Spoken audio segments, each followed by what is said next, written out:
s'est passé par rapport aux élections Miss Sénégal 2020. Maintenant, avant mes éclaircissements, parce que comme tout le monde, j'ai entendu le témoignage de sa maman, j'ai entendu le témoignage de Fatima John, je pense, la Miss. Donc j'ai entendu les deux témoignages et j'ai entendu également l'interview d'Aminata Badiane, moi qui a organisé, l'organisatrice. D'accord. Mais on va revenir, s'il vous plaît, sur quelques passages. Yo xamné, j'ai vécu la même chose, j'étais Miss Sénégal 93. On va revenir sur un petit passage. Bo xamné, man personnellement, ça m'a choqué. Moi, li tax mu choqué ma. Moi, déjà, Sénégalais yi amel nañu ak Miss 2020. Moi, xam nga man mom, wala ma waxé na bu waxal. Je dis la vérité telle qu'elle est. Duma ci yok, duma ci wañi. Parce que je suis une femme. Te li muy dund nii, ça fait mal. Ça, maanaam foo ko natu weesu na ko. Parce que non seulement dafa am ay dëkkandoo, am ay mbokk, yaayam, c'est-à-dire que foo ko natu weesu na ko. Mais nag on va commencer dès le début. Ñi doon xas Miss Fatima parce qu'elle est moche. Dafa dégg c'est-à-dire que on a tous été là. Les Sénégalais eux-mêmes se sont acharnés sur l'image de la Miss. Taxaw di naan dafa ñaaw, elle est moche, elle ressemble à truc moquerie, c'est-à-dire que dem ba caricaturer ko jël image am takkale ko ak ay image yoo xam ne ay image mala la pour rien que naqaral ko. Ko wax non mais c'est-à-dire que foo leen nattu mauvaise foi au Sénégalais weesu na ko. Elle a pleuré, elle-même elle a pleuré en se disant que man j'ai été Miss. Donc, là, n'est que le Miss. Maintenant, si tu penses qu'elle est très moche pour ne pas être Miss, mais ça, c'est ton avis, garde-le.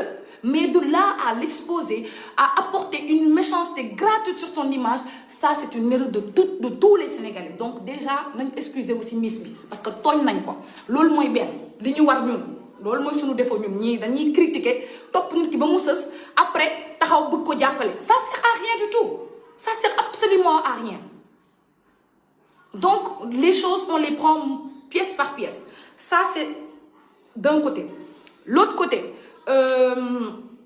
la soi-disant Badiane, là, Amina Badiane, elle a dit sur un de ses interviews que Nena, quand nous violons, yaw la neex. Elle est majeure et vaccinée. Quand nous violons, yaw la neex. D'accord. Donc, c'est parce que tu es majeure et vaccinée que quand on te viole ou quand tu subis un viol, yaw la neex. Depuis quand un viol est égal à un consentement, viol n'est pas égal à consentement. Un viol, c'est quelque chose que tu n'as pas consenti à le faire. Viol, moi, je yaw nangu woko, nit ki dafa la forcer, yek sa kaw, teud sa kaw, violer la, utiliser son pouvoir, ou sa force, ou sa notoriété, egg sa kaw à ses fins. Lolu moy viol. Viol amul consentement. Nekul ni que jëkkër ak jabar lañ comme man ak monsieur Fall.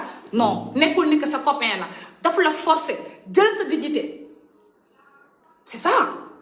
Donc moi quand je vois une femme de son âge, ku ko xol xamni 40 ans jëm kaw amna ko màgget la, taxaw xalé bu ndaw, même pas 22 ans nga taxaw ne ko tu es majeur et vacciné kon ku ñu violé yow la neex.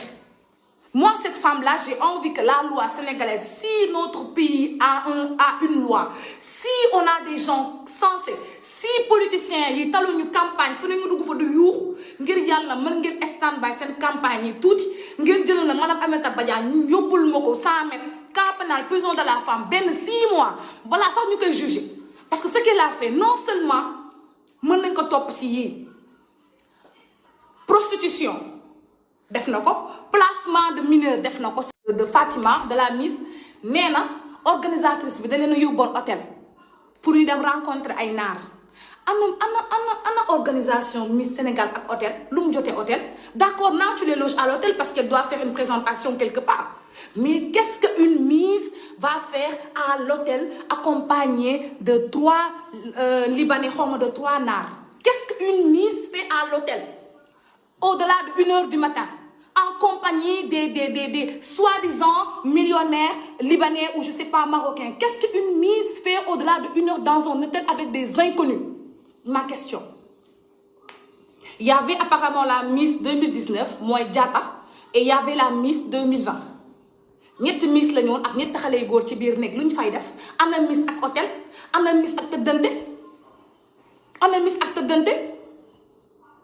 c'est-à-dire que macro bi